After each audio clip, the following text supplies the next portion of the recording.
Are we ready to get going here? We are ready. All right. On today's podcast, I'd like to welcome Ryan Smalls from Aspen, a very good friend of ours. And, for our audience, which has been, kind of like in tune with the fishing world that we've been, paying attention to and interviewing all these icons over the years. I'd just like to lead into Ryan today in the fact that not only is you're a great friend, but you've got the trifecta going in the fact that you two grew up here in Aspen. You chased that Olympic dream. You are a big-time fisherman. You gravitated to the salt. You and your daughter, you brought her to the game at 11 years of age. She caught a 120-pound tarpon. We'd like to hear about that in a little bit. Yeah. But two, a big passion of Nikki's and mine are chasing big elk with bow and arrows. And in the Aspen Valley, you're probably the most prolific harvester of big animals, and especially with an asterisk being with a trad bow. So welcome to the podcast. Yeah, well, thanks, Andy, Nikki. We've been talking about doing this for a while, so it's really an honor to be here with you boys. Well, it's great to have you. And again, for our audience out there, over this last year, we talked about chasing, big game on light tackle. And I've always felt that we communicated, with tarpon through feathers, because you can make a fish bite your fly, communicating, through that hook and feather to that fish. But I think the ultimate game is played when you speak to a 700-pound mammal with reeds and how you bugle and cow call. And that to me is what brings me to the table in this whole game. Yeah, I mean, I don't know. For me, I guess I look back to the first time I ever had the opportunity to bugle elk with my dad. And it was before anybody ever thought of a diaphragm call. And my dad was a plumber for 35 years and had the old gas pipe that if you put it in a circle in just the right way and blew into it, it just made that fluty bugle tone. And you couldn't get too creative with it. But I remember my dad told me a story. He was up on Bald Knob up in Hunter Creek Valley, and he called in a bull with that thing that wouldn't go away and chased him up on top of a rock, and was so pissed off that he didn't know he had a handgun with him. He didn't know what he was going to do. And he ended up spending a couple of hours up there on that rock with this bull screaming at him. So I thought, yeah, this could be pretty cool. So my dad got me going, blowing bugles and speaking to elk when I was a really little guy. And when did you start hunting elk around here? Well, when I started, you had to be 14 years old. But so you were waiting to your 14th birthday, and then you were free going in the woods. Well, I don't know, at the risk of incriminating myself, my dad jumped the gun a little bit. He couldn't wait for me to turn 14, so I shot my first deer when I was 11, and it was a heavy moment. I was, I wasn't sure. So you didn't love it right away. I'd gone hunting with my dad, but then when I actually pulled the trigger, it was a really big moment. But also in that moment, I decided that, I was going to be a hunter. So what was the conversation that you had with yourself when you saw that animal tip over for the first time? You're talking about a heavy moment. What was that heaviness? Well, yeah, I think I was a pretty sensitive soul in terms of like seeing the roadkill, and like I really cared for these animals. Like there was a connection and a love that I had for them right from the beginning. So to be the one that, was pulling the trigger and took a deer's life, that was pretty huge, especially, I was pretty young, and I think initially, I was fortunate enough to have a family situation where my grandfather was a hunter, my father was a hunter, and for me, I was going to be a hunter, but I wasn't so sure in the beginning because, So the way I got started. Well, we all hear these stories, and we always ask ourselves, is that myth or legend, or is this truth or fiction, And so I was speaking with your father. Yeah. And he tells me, that his dad was a hunter. And I said, well, tell me the most fascinating story that you heard about your father, which obviously your grandfather. And your dad, and he's a great storyteller, a great jokester, legendary skier, here in Aspen. He said that his dad, while sitting in a tree stand back east, hunting, fell out of a tree stand, and during his fall, shot an animal. Really? If I fall out of a tree, I'm hanging onto my ass. I can't imagine actually shooting mid-flight before the big crash and actually hitting something. I don't know. The one thing you learn when you grow up in the Smalls family is that you're never supposed to let the truth get in the way of a good story. So that could, I don't know how much truth there is to that, but the one thing I did know for sure about my grandfather was that he was an unbelievable shot with a rifle. And I think that was kind of the best part for me. Yeah. My relationship with my grandfather was on his, on our family farm in the Catskills in upstate New York. And, cruising around on the tractor with him, shooting woodchucks off the stone wall and learning how to shoot a rifle and those are some of the best memories I have of my grandfather. You're right. That hunting and fishing seed is planted at a very young age. Yeah. Like with you, Ned. Yep. And the things we did at a very young age. For sure. Well, let's go back to, growing up in Aspen. What was it like for you to grow up in a little mountain town, ski town? You're a mountain kid. Wow. What were those early years like for you? Skiing with your dad and having these Olympic dreams? I think, I remember in the beginning of Passion for Tarpon, when you're talking about, sitting in school, you're supposed to be paying attention, class is going on, and you're sitting there writing, drawing little slalom courses and downhill courses in your notebook, looking outside, just wanting to be in the mountains. And that I was the same kid. I mean, that's all I ever thought of. It's all I ever dreamt about. And and largely, again, since we started this with family, my dad was at the heart of all that, because I grew up in Aspen, and all I ever heard was, "Do you know your dad's the best skier on the mountain?" And I was like, "Yeah, I keep hearing that. It must be true." And so yeah. I mean, I think for me now, being I'm on the other side of that with my own kids. I think the greatest gift that you can get as a child, or that you can give as a parent, is to have your kids somehow be passionate about the same things that you are. And I was really lucky to have that in every way. And it's cool because that's so much of what you guys enjoy, and it's a part of our friendship. So for sure. And you weren't just a ski racer. You made the U.S. ski team. You were on the ski team. Yeah, I was always kind of in the gray area. I was fast, but not fast enough. So I did a lot with the national team, but I was always kind of in the hinterland between being injured all the time and not really knowing where I fit in, but definitely committed and with big plans and dreams. And I think if my body could still do it, I'd still want to be doing it. But yeah, my expiration date came pretty early. I was 21 years old when I had to kind of shift really? gears. That young? Wow. Yeah.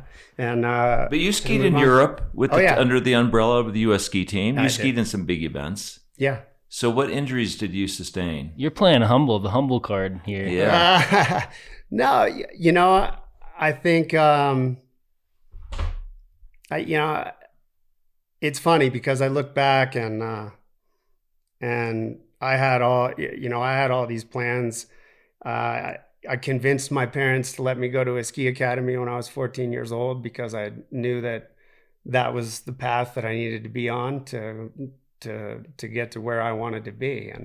And yeah, halfway through my first Vermont winter, I thought I was crazy, but I realized that Aspen was a pretty awesome place to grow up. But the funny thing is my mom always was worried that I was just gonna ski race and keep ski racing, but never really be good enough to call it a career, and that I wasn't gonna go to college. And I kept telling her, I'm like, no, Mom, you don't, I'm pretty good at this. I think, I think you should be on board. And all she saw was the guys that I was racing with that were better, and they all proved to be, World Cup racers and Olympians. And so my mom came clean with me later on. She was just like, yeah, I didn't quite understand what you were, where your level of commitment came from, and that you were actually pretty good at it. And so what ended your career? So you asked me about my injuries. 19 years old, I snapped my patella tendon in my left knee. My whole quadricep rolled up my leg like a window shade. I had a downhill in Big Mountain, Montana. And it was a really tough injury to come back from. I went to see Dr. Stedman over in Vail, and he, I'll never forget it. He came in the room and he goes, Ryan, you have a really bad knee injury. And he said, it's not one that I see all the time. It's not one that I get to fix all the time, but this is what we're going to do. I'm going to do my best to fix it, and you're going to do your best to rehab it. And together we're going to get great results.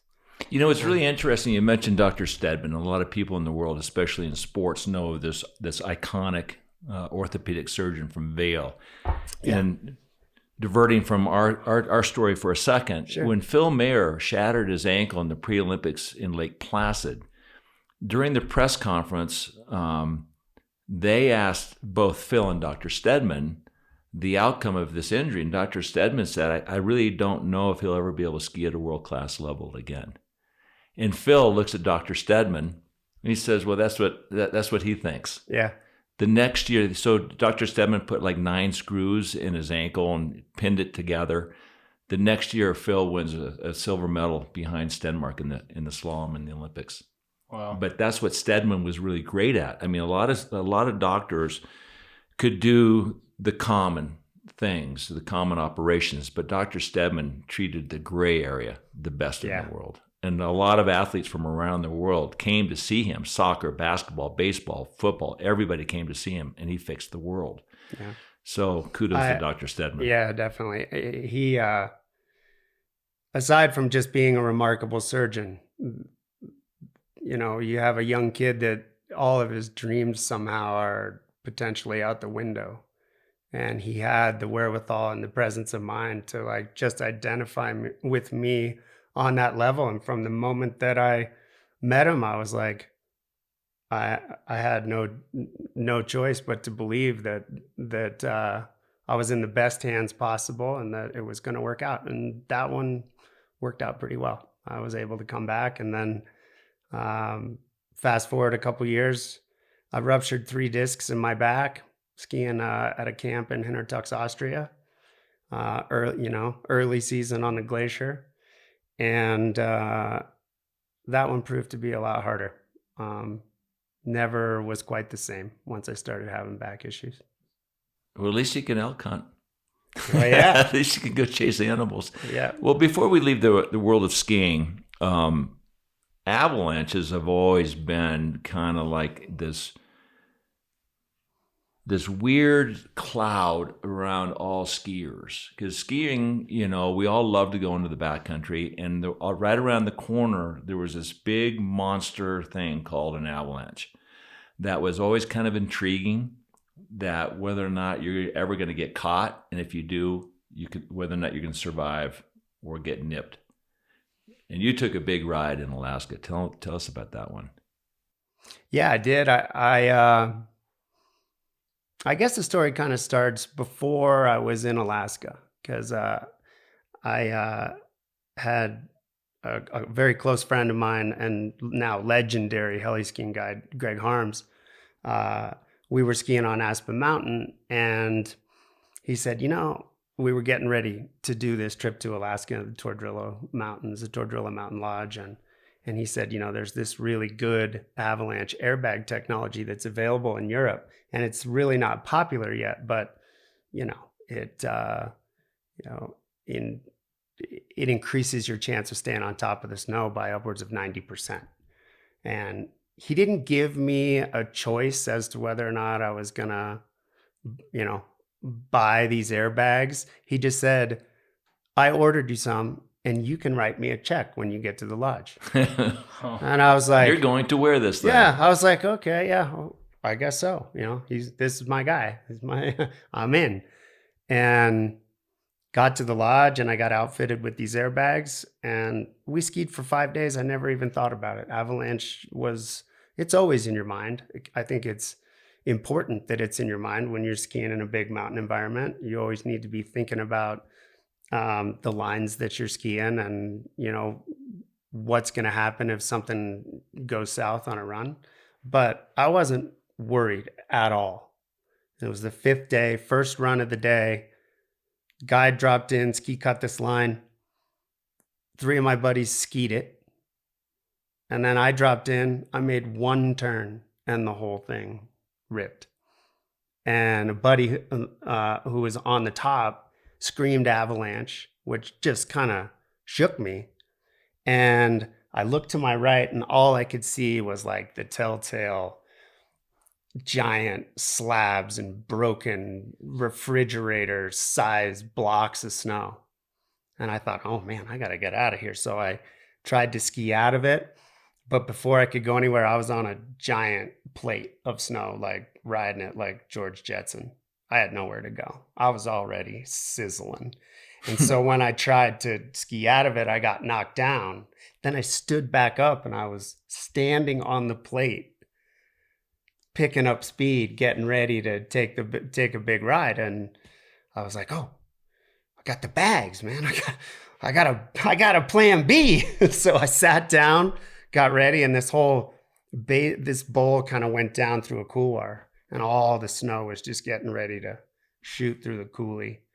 And I fired the bags and took the ride, and it was kind of some on top, some in the mix, some I don't even know what was going on. So when you say took the ride, you're flipping down with this avalanche, or you're on top of the snow, cartwheeling? Well, on top, and then I could feel myself go under, and then I even had the sensation of the bags pulling me back to the surface, like when they were, yanking me back up to the top. So the airbag is just deploying air like a life preserver. It's a life preserver. Pulling you to the surface. Yeah, and which they have in big surfing and too. Some really unbelievable German engineers came up with this technology, and the bag that I had was German made. There's a lot of them now. These guys were the first to the party with the airbags, ABS technology. And so yeah, 1,000 vertical feet later, I was sitting on top of the debris pile with my wings out like a cherry on a sundae. And they are red, so you kind of look like a cherry on a sundae. And my bindings were on 18, so my skis never came off. No injuries? I was a little torqued up. I had a tear in my quadricep tendon, and I hyperextended my elbow. Okay. But I was on top of the snow. Yeah. So it was all good. And I just skied over to my guide, who was getting his transceiver out and was getting ready for his search. And here I came with my airbags out, flopping across the debris pile. And it was the first run of the day. And I had a choice to make. Go back to the lodge and sit in the dark and freak out, or get back in the helicopter and keep skiing. And we kept skiing. We did 14 more runs that day. And I'm glad that we did that, because I was able to frame that event where it belongs. Did life pass your eyes in any way at that point when you knew that you were in this big thing that could have killed you? No. You know, it's interesting. I was in a situation one time, and I've been in car accidents where people have died. I've hit bad things skiing, broken my necks, my neck, not necks, but my neck and my back and stuff. And I fell off this ravine one time in the Black Canyon of the Gunnison. And I had my girlfriend with me and her pack in my hand because she was getting tired. And my backpack hit the back wall and kicked me forward, and I went head first off this ravine. It was the only time in my life I didn't think I knew I was going to die. And what went through my mind was, really? This is how it goes. This is how I'm going to go. It ends, right? It was like humorous. It's like, are you kidding me? Because I knew I was going to go to the black. I knew it was over. I had a very different experience, and that I wouldn't even qualify as a near-death experience. Or I was sure I was going to be all right, and I don't know why. Right. I just was like, I was just like, no, I'm going to be fine.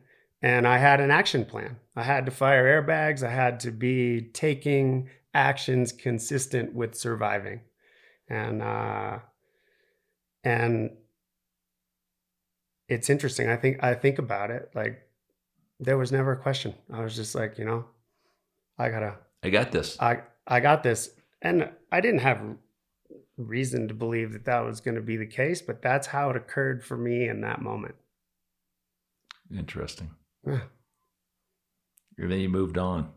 You moved on from there to tarpon fishing. Well, shortly thereafter. Yeah. But your life as a young man here in Aspen, it was all encompassing. You were trying to chase the Olympic dream. You were skiing backcountry stuff. You were skiing in Alaska. But in the summers, you had a relationship with the fish, right? I mean, you started fishing at a very young age, and you were a fishing guide and a hunting guide at one point, right? I think it's important, I was a guide. I guided fishing. I guided elk hunts. I did that for sure. But I think the most important thing for me is where I found fishing in my life when I really needed it the most. And hunting, that was true too. Like, because I found myself in college in Boulder, and I was supposed to be skiing on the ski team, and my back was a mess, and I was skiing in pain, and I was not a happy guy. And so I decided that I needed to table ski racing and kind of be done. And I had doctors telling me the same thing. This guy, Dr. Pelosa, who again was like the spine guy from Dallas at the time at Stedman. And he looked at my MRIs and he's just like, you're not going to do well when you get older if you stay the course. So just like that, I was done. Ski racing was over. And I was in college, and I was trying to find my way and figure out who I was and what I was up to. And it was a struggle because I identified with myself as an athlete my whole life, and then that's gone. So I took to the river, and I didn't ski for the better part of 4 years. I'd come back to Aspen from school in Boulder, and it'd be powder day, and I'd be on the river fishing. So fishing was my way out of a dark time, and one that where I was, for lack of a better term, I was having an identity crisis, and I found myself with fly fishing. Was there a light switch moment when all of a sudden you realized, like, I'm home? I don't think there was the light switch moment.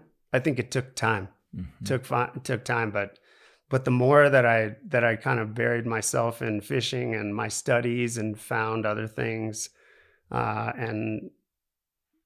think some water needed to go under the bridge so that I wasn't thinking about ski racing anymore. But fly fishing was really special in that regard, in that it was my therapy, and still is. And there was after your ski career was over, there was no game plan. It was just you gravitated towards the river, you loved it, you started doing it more and more, and then it was like, this is part of me. Yeah. There was no, I'm going to become a fishing guide right after skiing. There was no game plan. No, it was just, I wanted to fish all the time. And I had, I think, as is true with so many things, I had some guys that were really, really good at it that got me going. And I became obsessed with like catching big tailwater trout. That was my thing. That was my game. I wanted to just catch these huge trout, and I couldn't get enough photos with them. So that was like my deal. I got all these photo albums filled with great buddies, but mostly trout. Big rainbows on the pan. Big old rainbows River. on the pan and the Taylor. And, every chance I got, that's where I wanted to be. I mean, I fished the Taylor when it was 20 below zero. And that I thought that was awesome. Only one out there. Yeah, right. It's crazy. But what's interesting when you talk about, spending that much time on the water, and I've noticed in my life as well, a lot of my creativity comes from being alone. Fishing is you do it alone. You might travel to the river with somebody, but you're alone. And I've noticed that throughout my life, big life-changing moments and creativity is done while I'm on the water. Sure, there are times where you're really riveted on catching that one fish that you see or matching the entomology. But for the most part, it's great to be able to hear your own voice. And in life, we're always like chasing stuff, talking to people. We're traveling, getting somewhere. We're busy with work-related subjects. But when you're fishing, your mind has the ability to travel. And I think a lot has to be said for the beauty of fishing in that it could be a religious experience, it could be a personal experience, an emotional experience, and that's the beauty of fishing. It can take you to wherever your body and your being needs to go at that time. Yeah. Yeah, I think to kind of dovetail that with, moving forward and deciding to start guiding and spend, a lot of my time not by myself, which was the part that was really special, but teaching it. And I loved teaching, and I loved taking people out, and then, being able to create this incredible experience for whoever I was guiding that day. But I gave something up with that too. And it caught up with me, a decade's worth of guiding. And I realized that I'd taken this thing that was really near and dear to me and special and important for who I am and my well-being. And I kind of gave that up in some regard by having it be my commercial entity. Yeah, my vocation. So you lost the juice a little bit. A little bit for trout fishing. But then I know you want to talk about tarpon. We'll get into that. But then around that same time, 1994 was the first time I went to the Keys tarpon fishing with my dad. And was that with RT Trossett? Oh, yeah. Talk about RT Trossett. So, look, I mean, I had no clue what I was stepping into. We have an incredible family of friends, the Spotswoods, who live in the Keys, and Jack Spotswood would come out here every year and hunt with my dad. And then I started getting in on that years later. But it was really their friendship that created this opportunity where they would come out here and elk and deer hunt, Jack would in the fall, and we would head down to the Keys. And Jack was really good friends with RT. And so I didn't know. I didn't know that that I was heading out. The first day I'd ever spend in a skiff was with like the fishiest character I'd ever known in my life, and a true legend. But we had unbelievable adventures in every way, and it wasn't always tarpon. Do you remember the first time, or the first tarpon that ever bit your fly, and how shocking that might have been? Or yeah, I remember it. I remember it like, you want to talk about a game changer. And it wasn't on the end of my line. I watched it happen. It was my dad. And I guess I'll keep spots out of the conversation, to protect these hallowed waters. But we were with RT out, classic situation with the sun going down into the ocean and, nice outgoing tide. And you were in shark.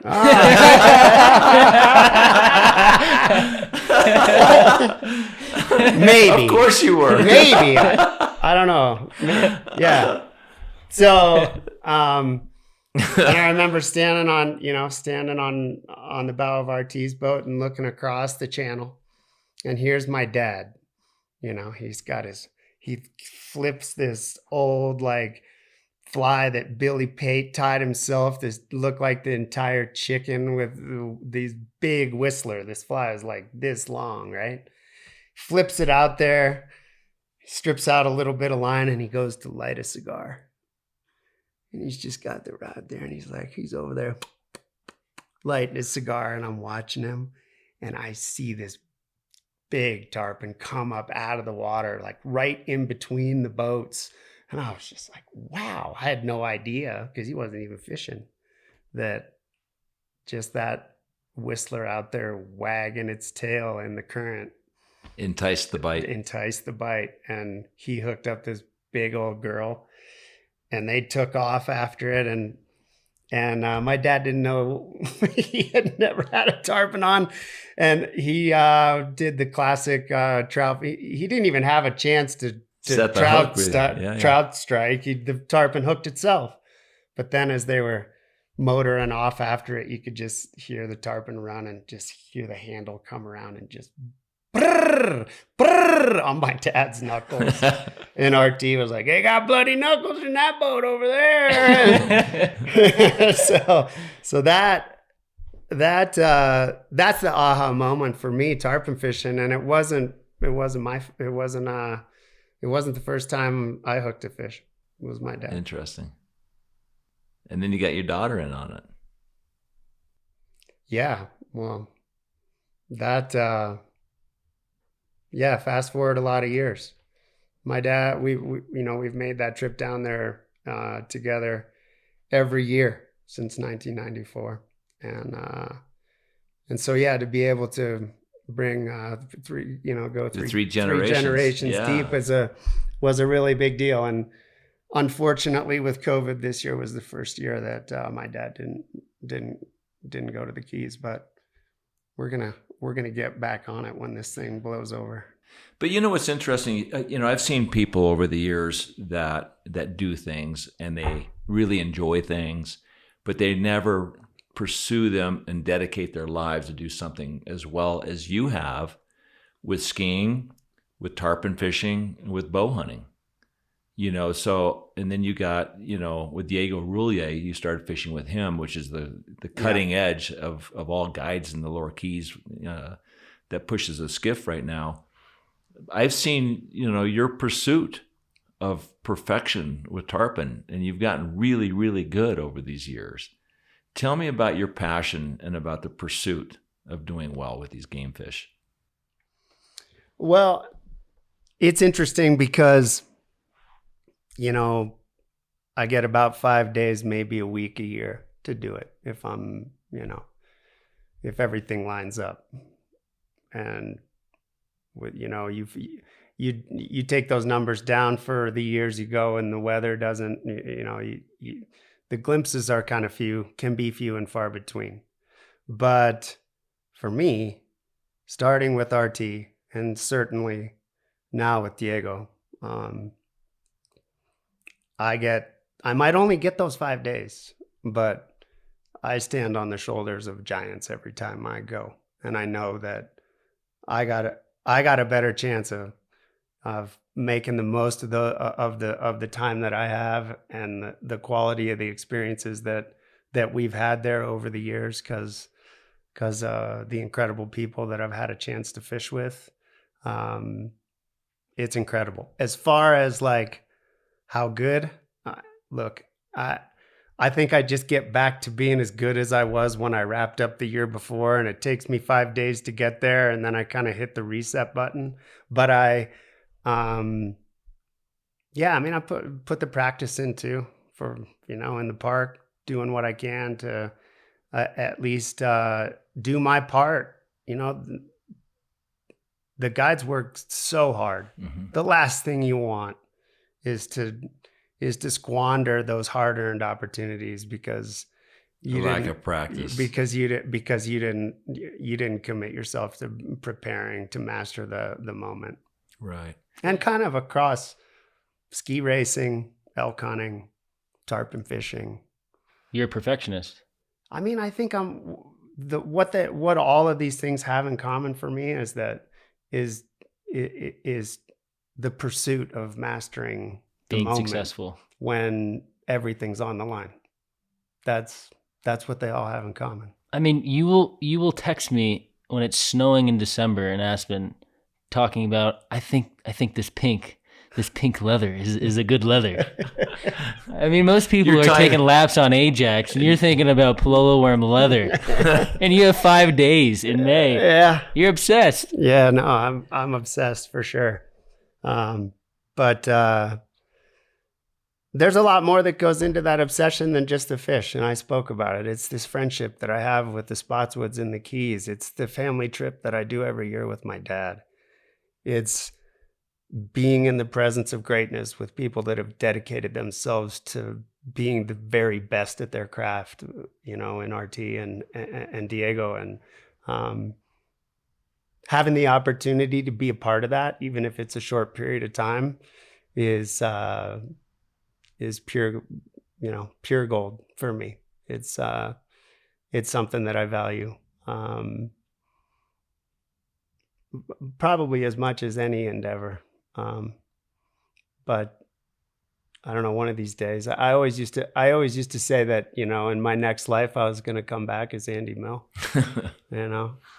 Yeah. There's a lot of pain in this he did it. Polished surface. Yeah. But okay. So the ski racing, sure. He made it further along than I did, and legendary tarpon angler, and he's gonna try to convince us that he doesn't know anything about elk hunting and he's full of shit. But so I thought it'd be pretty cool to come back in my next life as Andy Mill until I saw him chase that chicken, and between you realize he's not so smart. and between blowing his hamstring out chasing that chicken and the god awful performance picking up sheds when we went shedding on this spring, I don't know. I don't know if I'm coming back as Andy Mill anymore. I think shed hunting and looking for lost golf balls fall right parallel to each other. Yeah. Anyway, tell us the story briefly before we get into the elk hunting adventures. Yeah. About your relationship with Zala and her encounter with that big fish she caught. Yeah, well, and having your dad on the boat and the 3 generations. I think it's important to say that I'm an under the radar guy. I don't listen to many podcasts, let alone, want to take part in one. But a big part of my being here today is Zala, because she loves you guys and she watches all the podcasts. So if I miss the opportunity to be on the podcast, that wouldn't work out so well for her. But yeah, Zala, she's a special soul for sure. And she loves, kind of back to this idea that if you can give your passions to your kids, that's a pretty beautiful thing. Well, so far so good with Zala. She's really into the things that I like to do. And where we lived, we had a trout pond in the backyard. So she was out there fishing from the moment that she could hold a rod, and the cool thing was I didn't have plans to bring her to the Keys before she could really appreciate what it was and even do it, but it just worked out. It was like, Zala, you want to go to the Keys? And she was just flipped out. So we practiced in the park, we got things going, got a little double haul in the works. And the whole time I'm thinking like, this is all neat, but she's not going to fish. Like, this isn't happening. It's not. And I prepped her for that. I was like, Z, we're going, but I'm going to be doing most of the fishing. Like, I don't know that you're going to really get to fish that much. It's pretty hard. She's like, okay, well, that's fine. Ati, that's who I am. I'm Ati because that's dad in Slovenian, and everything in my world is Slovenian. I'm the only one that doesn't have a Slovenian name. Even the dog has a Slovenian name. So, yeah, we were down there and we'd been fishing for 4 days, I think, 3 days. And it was blowing 20. And Diego all of a sudden is just like, hey, Zala, I got a spot where we got to go. Get ready. You're gonna fish. And I was like, all right. So we ran, and Zala got up there and channel. I'm editing this out. Yeah, you edit that out. They come right to the boat. Yeah, so it was the spot where they come to the boat. And Diego had it wired, and we got Zala up there, and he just got her going where she was casting to a spot. Right. Knowing that the fish would come by that spot. And but she's got some charm too. It was not a good day to be fishing, and she was up there for about 5 minutes before the fish started coming. And first single came by, and she was behind it. She didn't get it out there. And then we looked down the flat, and it was like, okay, here comes a nice little pack. And Diego was just like, okay, Zala, you just start casting to your spot. And she's working it out there. A little water haul, is blowing. So she gets it out there right on time. Diego goes, just give it a bump. She bumps it. Big old black and purple toad. And she's like, one more time. Boom, bumps it. And the biggest fish in the bunch just stuck her head out of the water 30 feet from the boat and just put on an unbelievable, like the bite that you dream of.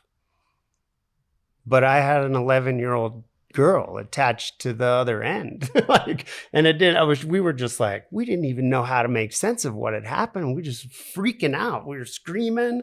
And she was just like, boom, hooked it up. Fish never jumped and just took off. And we fought the fish, and we, got the leader and the whole deal. And man, I just thought if I could ever find a way to get that would be incredible. But she was fishing with the 9-weight. It wasn't in the cards. So we fought it as long as it was responsible. And right. And then she chewed through. So it was good, that it kind of ended that way. But then we went and had dinner that night with you guys, which was the icing on the cake. So much fun. For a moment that it's kind of fun to try to put words to, right. But there's no way to do that. It's like this incredible experience if it's the pinnacle of my angling life, and I think it will be, it's where it belongs. Wow, that's special. Now you got a pal to fish with now. Like your father had you, now you have Zala, know? Yeah. You got some tough kids. Yeah, no, they're hardy kids. It's cool. It's pretty fun. Yeah, they're fun. Awesome kids. They're good. Good for you. Yeah. Let's go into the whole bow hunting rifle thing, and because that's been a huge part of your life, and you've been a big inspiration to a lot of other kids around this valley. Kids. I call them kids, but they're young men, like Will. Yeah. Cardamon. Well, he's not only a bow hunter. You're a traditional archery hunter. Yeah. And for the listeners, they might not understand what a traditional bow looks like. I mean, that's like... Right. Show us your bow here. You've got it here, and your arrows, and... That's all right. Sorry. I mean, this doesn't have cams or wheels or metal bolts or... No, it's a stick and a string, and there's some technology involved here, for sure. I mean... This is my go-to hunting bow. It's built by a guy named Jim Neves, Centaur Archery in Montana. And it's an amazing, amazing weapon. And I've made my own bows, but nothing that that I felt like I should get out there and hunt with.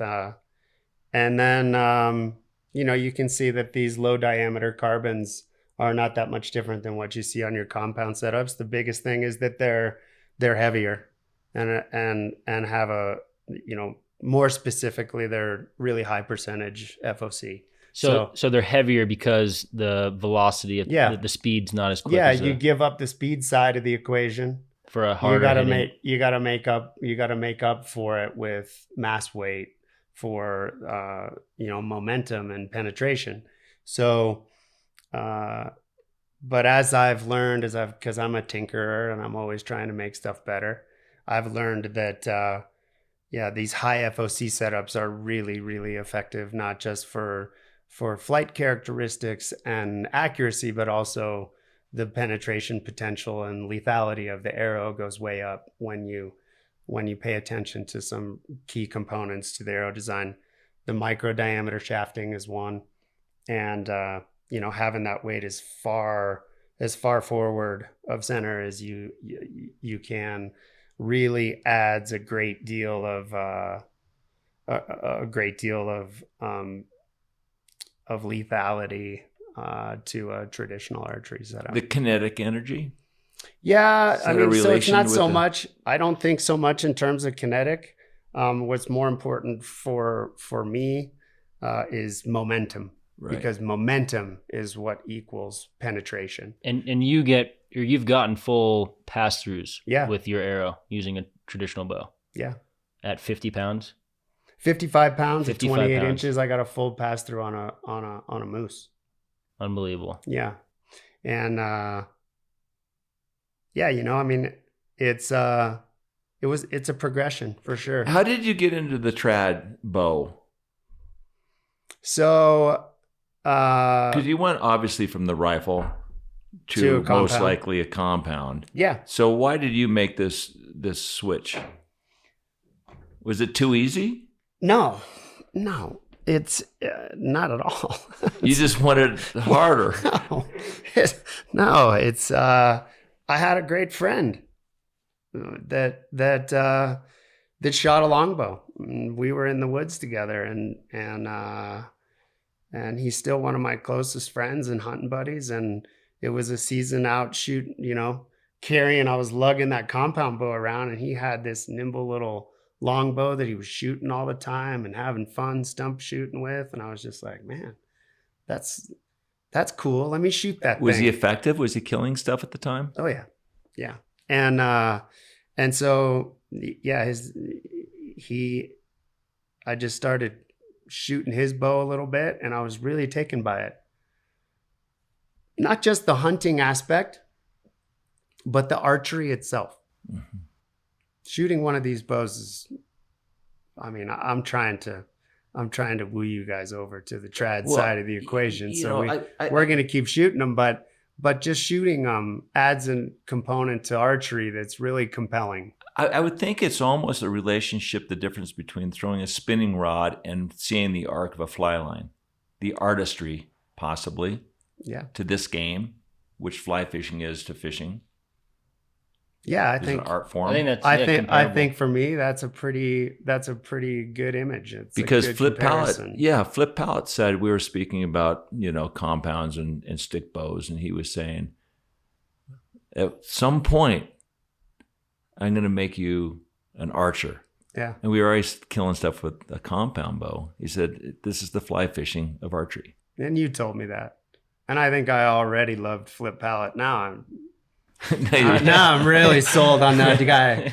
Yeah. But that's the correlation that is kind of woven in my mind, with what you're doing with the trad bow. Yeah, I think so. It's cool when you have a good friend or whatever kind of turns you on to something, but then when it becomes totally consuming.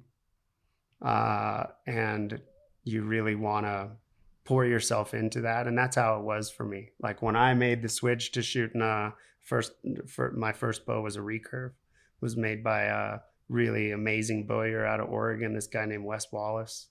And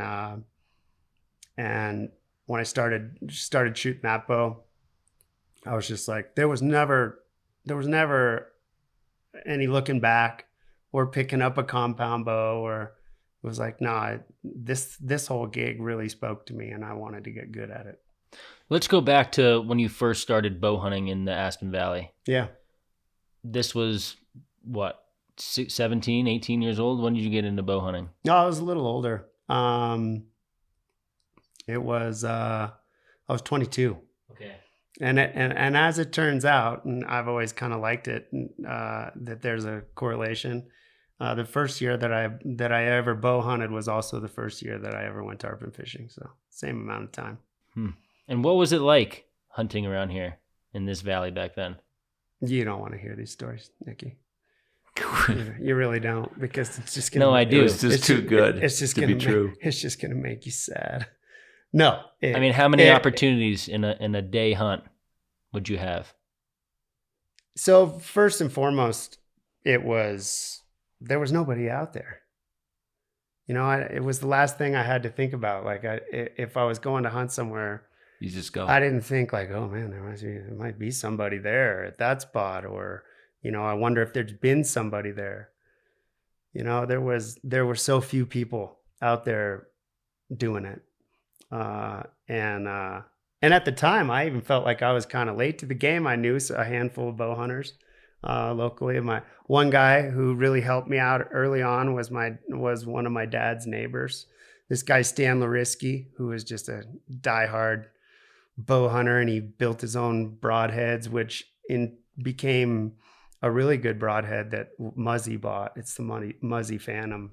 That was made in a guy's garage right here in Aspen, and so there was a small community of bow hunters and some really cool people that were out there doing it, but you really felt like you had the mountains to yourself compared to where we are now. And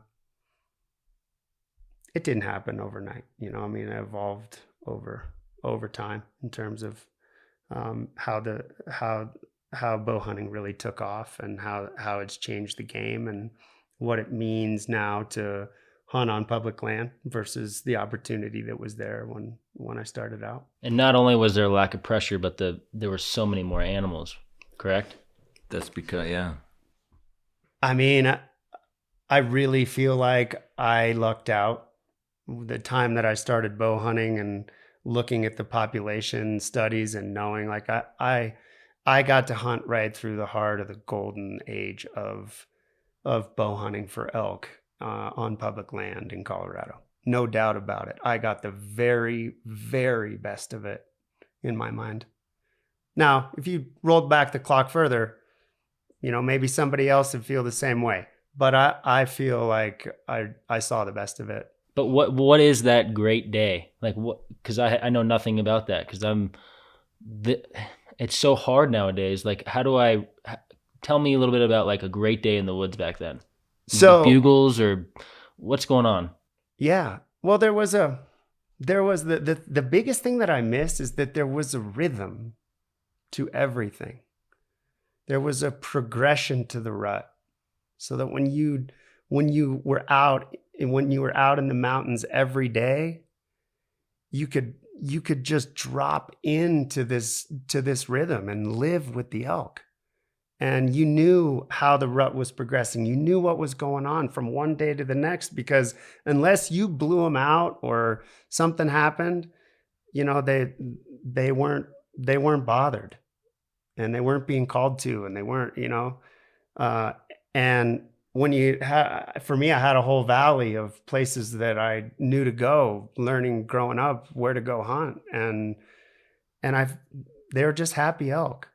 They were always happy. It's like happy fish. And if fish. you bloom them, just like happy fish, you know. Like Homo sass. They were just like you get those big old brown back wobblers that are swimming right under the surface. You're like, oh, if I do my part, that fish is gonna eat. Well, it was kind of like elk hunting then too. It was like, all right, if I don't get winded and I do my part, I'm gonna have an elk. I'm gonna have an elk in close quarters, and And that was the other real intrigue with the traditional archery, is that in the beginning, I was really good at getting close to them and not that good at necessarily killing them. But I realized pretty early on that getting close was not a problem. So that, having a traditional bow in hand wasn't a disadvantage in my mind because at you're all. shooting 25 yards and in. Yeah. And so, I mean, I would keep track of how many bulls I'd call in a season, and I was running around back and forth from college at that time. And how many bulls? Yeah, to 30 called inside of in bow range, close quarters. I didn't see 30 elk last year alone. I hunted for 25 days. Yeah. Well, neither did I. Neither did I. Hey, let's get into the your reads and your calling, if you don't mind. Is it true that you? It's gonna be a lost art, boys. Is it true that you learned a lot about your calling over a telephone conversation with your mentor? Oh my God, this is true? Hilarious. Yeah, this is classic. Yes, it's true. I befriended over the phone this amazing guy named Ralph Moline, who was the owner and creator of Abe and Sons elk calls. And I would call this guy and get him on the phone, and I could get him going, and he'd never stop talking. And we'd just talk about all these different scenarios, and this guy was a riot. And so I'd get him on the phone, and he'd just be like, "Oh yeah, and then you got to try the friendship bugle." And I was like, "Really, Ralph? What's a friendship bugle?" He was like, "Oh yeah, you just want to be nice to them, let them know I'm your buddy. I'm over here. I'm not a big threat, but you might want to come check me out." So this is a bugle. You do friendship bugle early in the season when they're not angry yet, and you just put that friendship bugle out there, and usually if you do it right, they'll come in head down licking their lips. Really? Like, no way. Can you give us the friendship bugle? Can you give us the friendship bugle? The friendship bugle. I want to hear the friendship bugle. Oh, God. All right.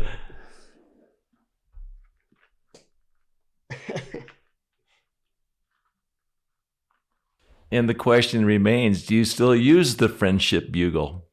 I don't know. I still love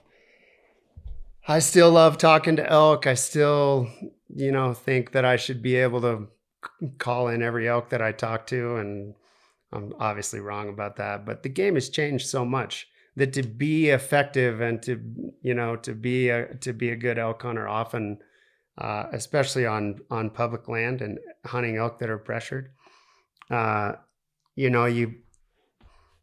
lot of times it's better to get the wind in your face and check the calls at the door, because it's definitely not as effective as it used to be, in my experience. Right.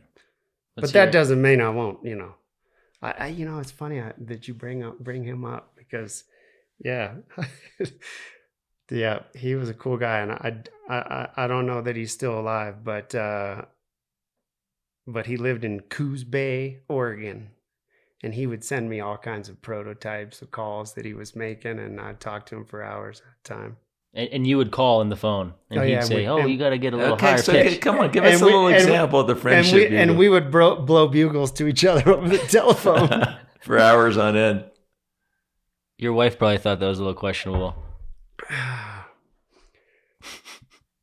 I actually think that my friendship with Ralph Moline predated my wife.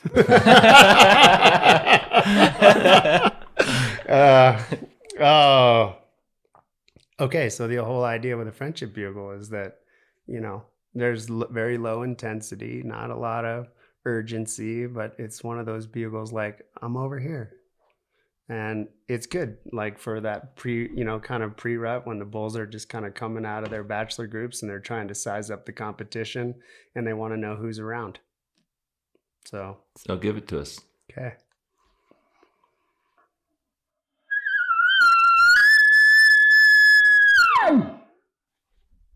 That's it.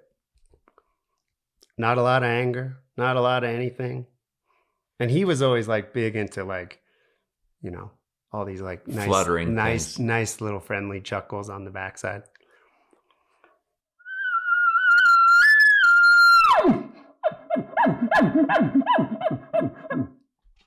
I like that. Yeah. I'm all chummed up. I don't want to hear my dad try that. But. I don't know. Well, go ahead. How about a cow call? Okay. What's your favorite cow call?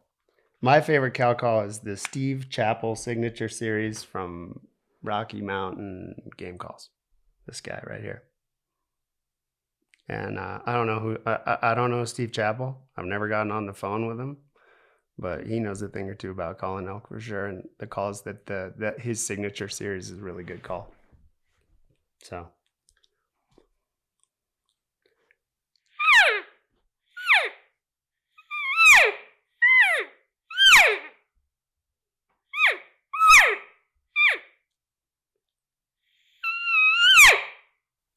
That's kind of estrusy, whiny stuff, but. What about your impressive. weasel call? My weasel call. Yeah, you really dug up some good stories on me, didn't you, Andy? Tell us that We story. want to hear the weasel story Oh, you want to hear the weasel story? and how you got your name. Oh, my laughing weasel. Your laughing weasel The name. laughing weasel. All your buddies call you. Yeah. We want to hear the story. So I was hunting, and you talked about Will. I think it's important that I just kind of speak to that a little bit, because it's really been an amazing journey for me to have hunted a lot with somebody who's, you know, more than 10 years my junior. That really he sought me out because he knew that he wanted to learn how to hunt with a trad bow, and so I think he was in his teens when we first started hunting together, and to have an opportunity to, you know, to have a hunting buddy like that, but also someone that you get a chance to mentor and teach him the ropes, and then to watch that evolve into where the mentee kind of gets to blow the mentor away, and that's kind of what's happened with Will and his progression as a hunter, and I kind of more like a full-time mountain man. That's he's more than a hunter, but we were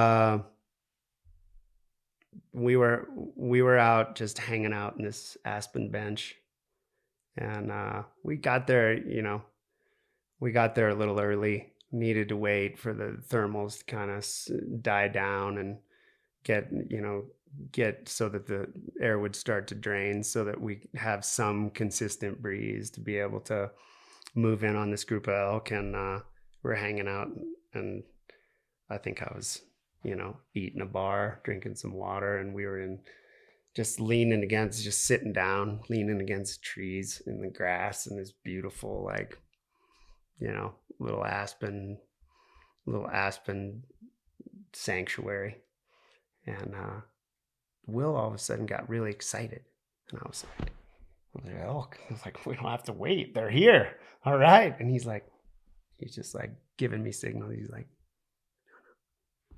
no, over there. And I'm looking for an elk. I'm like, I don't see anything. He's like, no. I look over there, and I look, and here's this little weasel working his way, kind of coming along through the grass, and he'd cruise along, and then he'd just pop up on his back legs and look around.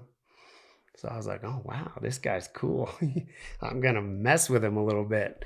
So I'm there just like, watching the weasel, and then I go start making these little mousy kind of sounds, and this weasel went from like Sunday stroll to full on predator mode. Like, he heard that and he was like on the hunt.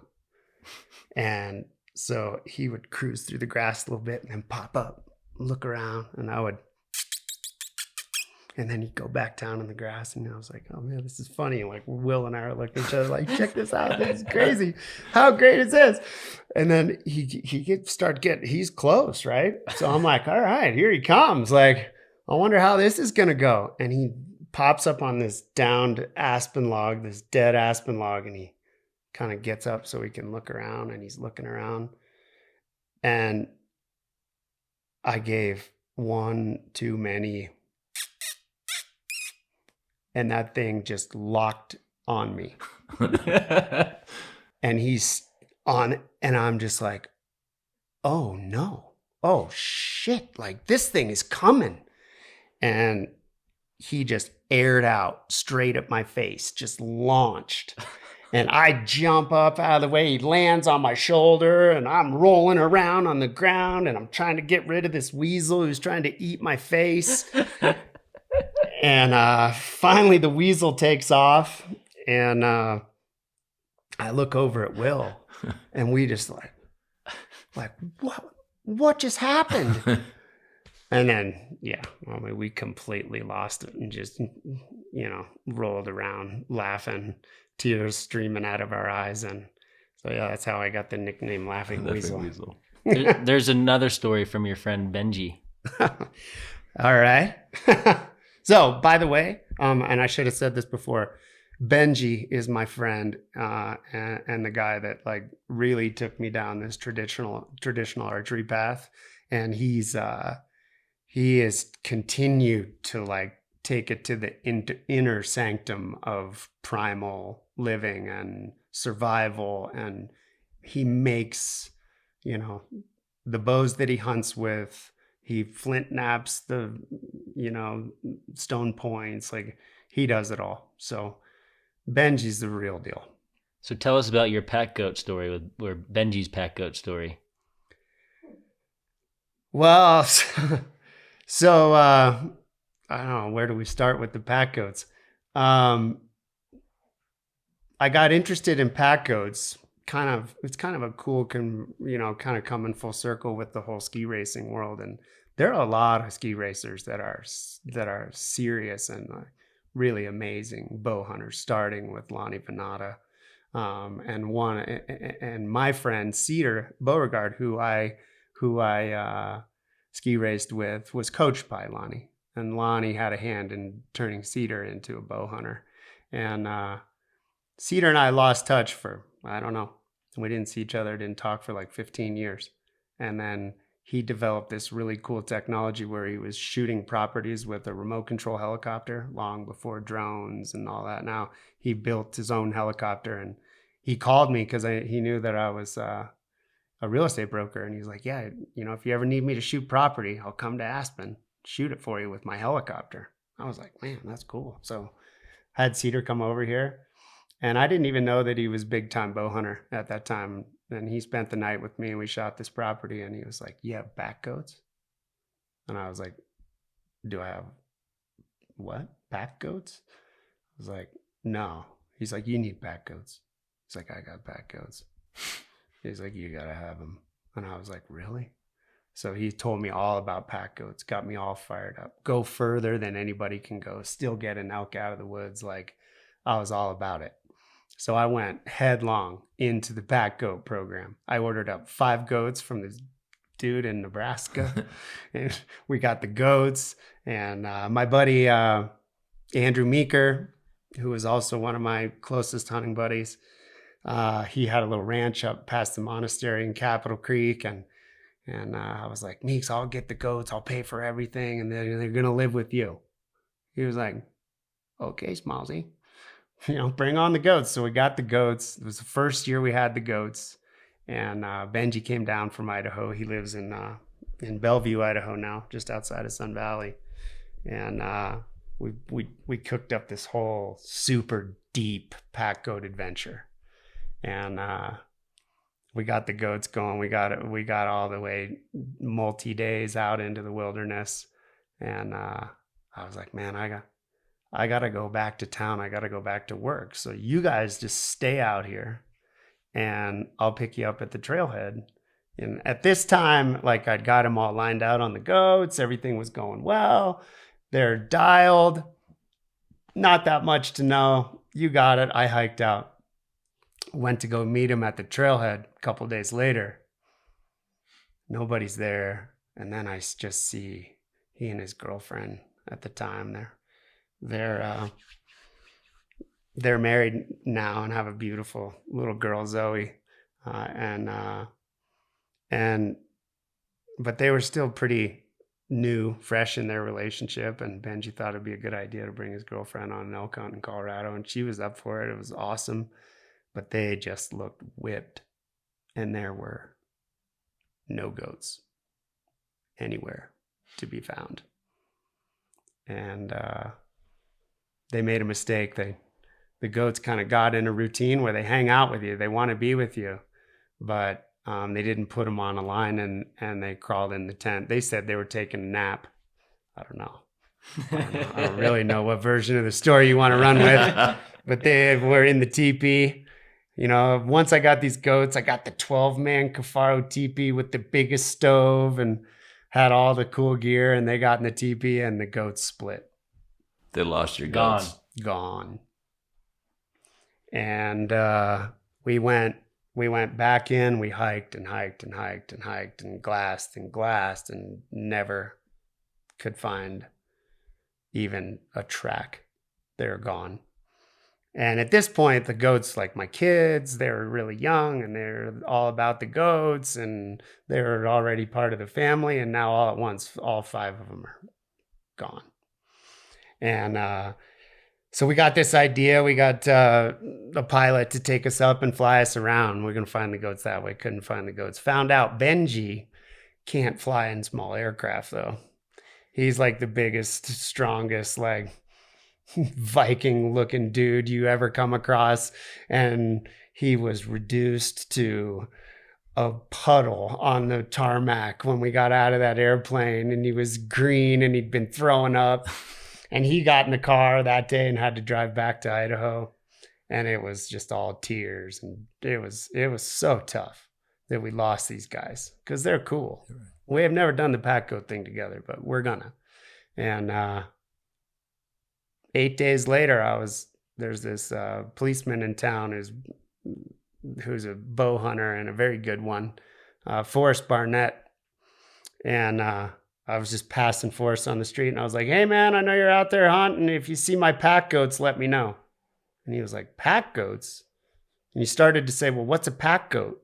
And he said, "Do they have dog collars on?" And I was like, "Yeah, they're wearing dog collars." He goes, "I saw them." I'm like, "You're kidding me."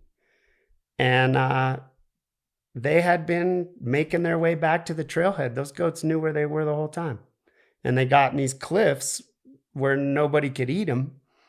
And they were hanging out in these cliffs. And that's where Forrest spotted them. I was 2 days behind them.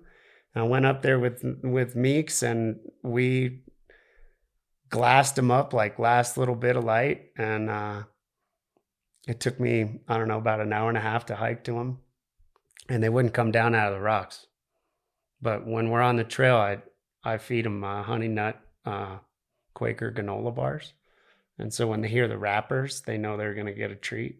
So I just crinkled the wrapper, and they came boom, boom, boom down through the cliff. And they were like, "Hey, what's up? We've been out touring in the wilderness. Sick. Like, take us back to the ranch now, but give us the granola bar first." So I gave them the granola bar, and they followed me out of there, and we took them home. So you fast forward that story. Now Benji, I think, has 11 goats or something. He's a big pack goat guy. And so as a wedding gift, and I had the distinct privilege and the honor to marry Benji and his wife Erin years after we lost the goats. Credit to you. Benji told me, he said, never once did you complain or be upset. You just said, "Let's go find him. We got to go find him." And I'm glad he remembers it that way, because I was pretty messed up. And I remember us like in the teepee, like crying, and just, it was tough. Yeah, it wasn't easy, sure. But you're a good guy. Yeah. You are a good man. You're so heartfelt, and you have so many great friends. Tell me the last story that you have about your mom and this new bow you're going to have built. And you have a big hunt upcoming. Yeah. Unit 10. I knew you were going to make me cry, Andy. But that's okay. I'm a crier. I own that too, for sure. So I'll let the faucets turn on here. But yeah, lost my mom to cancer this winter. She was the most graceful warrior through all of it. 5 years she lived with terminal cancer. And I have a big hunt coming up. I decided that it was time to stop accumulating points and to use some of these points to go and, have a special hunt. And the fact that it's this year means a lot to me. And I'm definitely taking my mom with me. Symbolically, Jim Neves, who makes these incredible bows, I've been on his wait list for a while, and it just turned out that it was time to get a new bow, and he's designed a new recurve that is I'm really excited to play with and shoot. But I don't know, it should be happening here pretty soon. Tell me about the bow briefly before we it's called a super curve. It's a really radically curved recurve limb.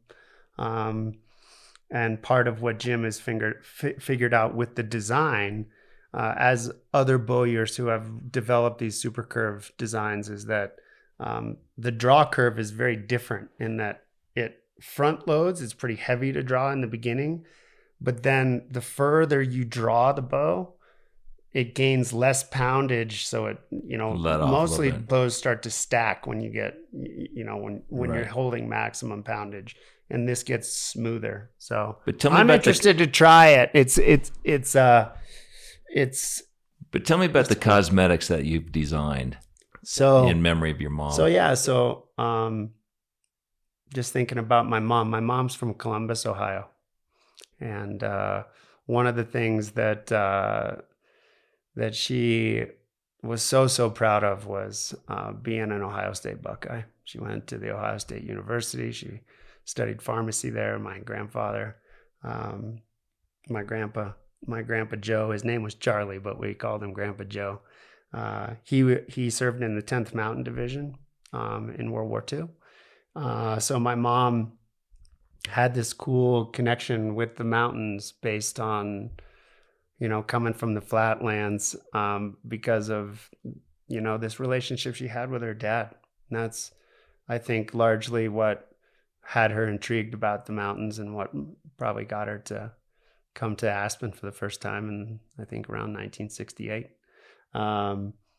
So yeah, I wanted to do something really special and something that just spoke to me, and that every time I picked that bow up, I would think of my mother.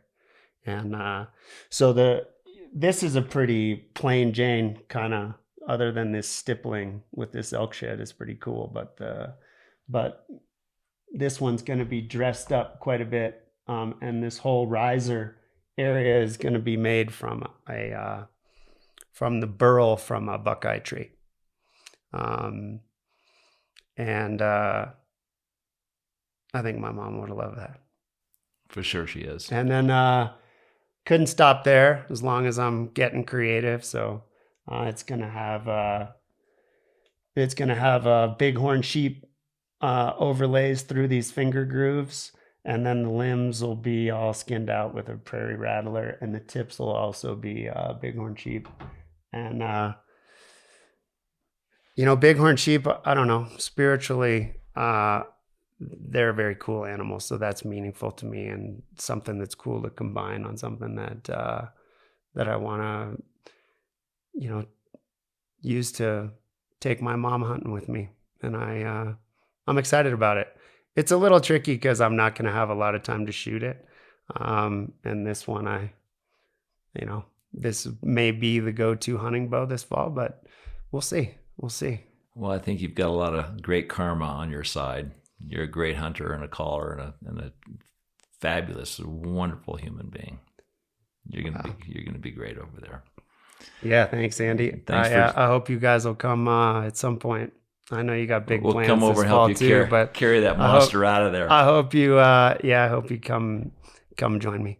Well, thanks for joining us today. Yeah, thank you, Ryan. Yeah, thanks, Nikki. You're one of the best, bro. Thanks. Love you. Love you.